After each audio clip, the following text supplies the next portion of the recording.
में चले हमारा नामवा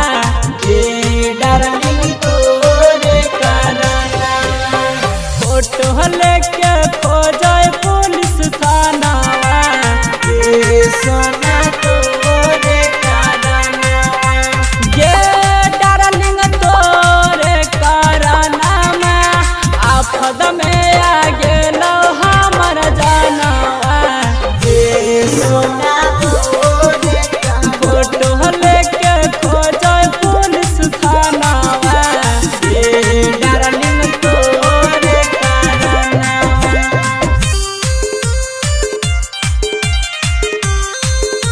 समर्पण रिकॉर्डिंग स्टूडियो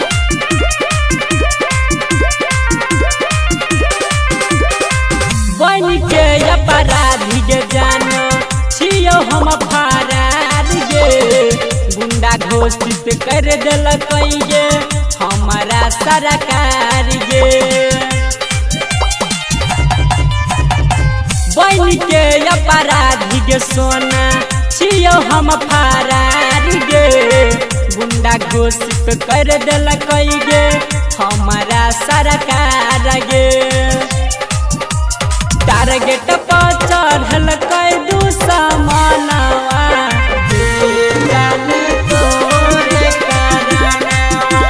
सोलकी गाँव में चले हमर नामवा सोना तोरे कराना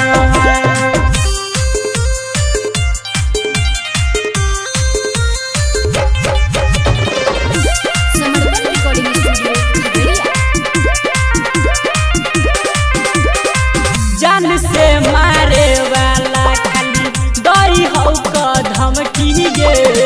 केना रहत रमन जी तोहर करियो अब हम की गे जान से मारे वाला गे दई हो खाली धमकी गे केना रहत रमन जी तोहर करियो अब हम की गे बुझन दुखबा राना जित किसाना सोना तोरे कराना फोटो लगे खोजे पुलिस थानावा डार्लिंग तोरे कराना समर्पण रिकॉर्डिंग स्टूडियो खगड़िया।